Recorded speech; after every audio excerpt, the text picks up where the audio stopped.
Hello అండి, welcome back to Venus kitchen. ఎప్పుడూ చేసుకునే రెగ్యులర్ బ్రేక్ఫాస్ట్లు కాకుండా కొంచెం డిఫరెంట్గా హై ప్రోటీన్ కలిగిన పల్లీలు శనగపప్పుతోటి రుచిగల బ్రేక్ఫాస్ట్ని ఎలా ప్రిపేర్ చేసుకోవచ్చో ఈరోజు వీడియోలో చూద్దామండి. చాలా రుచిగా ఉండే ఈ సింపుల్ బ్రేక్ఫాస్ట్ని ప్రిపేర్ చేయడం కోసం నేను ఇక్కడ మెజర్మెంట్ కప్స్లోని హాఫ్ కప్ తోటి శనగపప్పును తీసుకున్నానండి. అందులో సగం వరకు పల్లీలను తీసుకోండి. మీరు ఎంతైతే శనగపప్పును తీసుకున్నారో అందులో సగం క్వాంటిటీ పల్లీలను తీసుకోండి. అలాగే 1 స్పూన్ వరకు సగ్గుబియ్యాన్ని వేసుకోండి. సగ్గుబియ్యం వేసుకోకపోయినా ఈ బందోసులు వస్తాయండి. వేసుకోవడం వలన బైండింగ్కి బాగా ఉపయోగపడుతుంది. అలాగే రుచి కూడా చాలా బాగుంటుంది. వీటన్నిటిని వాటర్తో క్లీన్ చేసుకుని తిరిగి వాటర్ని పోసుకుని మూత పెట్టుకుని కనీసం 3 గంటల పాటైనా నానబెట్టుకోండి. మీ దగ్గర ఎక్కువ టైం ఉంటే ఓవర్ నైట్ అయినా సరే వీటిని నానబెట్టుకుని ఈ బ్రేక్ఫాస్ట్ని ప్రిపేర్ చేసుకోవచ్చండి.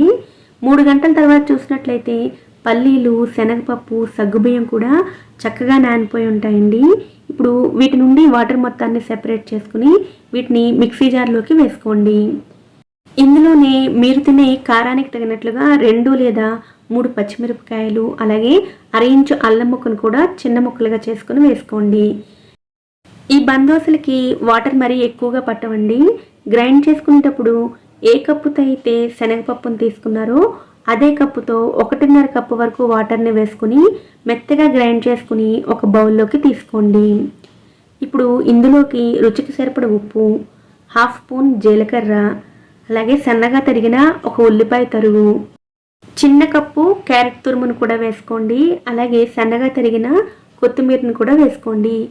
ఈ పిండిలో మనకి పులుపు ఎక్కడ తగలదు కాబట్టి అరచెక్క నిమ్మరసాన్ని కూడా వేసుకుని మొత్తం అన్నీ కూడా బాగా కలిసేటట్లు కలుపుకోండి.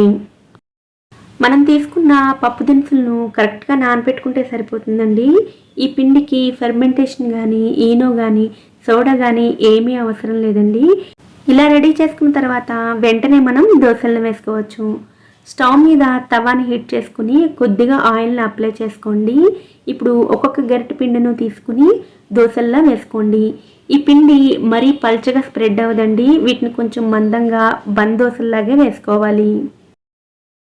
వీటిని వీలైనంత వరకు స్ప్రెడ్ చేసుకుని పై భాగంలో కూడా ఆయిల్ని వేసుకుని మూత పెట్టుకుని లో ఫ్లేమ్లో 3-4 నిమిషాల పాటు కుక్ చేసుకోండి. ఈ దోశలను మీరు ప్రిపేర్ చేసేటప్పుడు కిచెన్ అంతా కూడా మంచి సువాసన కూడా వస్తుందండి. అలాగే రుచి కూడా దోశలు చాలా బాగుంటాయి. తప్పకుండా ట్రై చేయండి. ఇలా ఒకవైపు కాలిన తర్వాత రెండో వైపు కూడా తిప్పుకుని 2 నిమిషాల పాటు ఫ్రై చేసుకుని తీసుకోండి. ఈ బందోసులు క్రిస్పీగా ఉండవండి, సాఫ్ట్గా ఉంటాయి.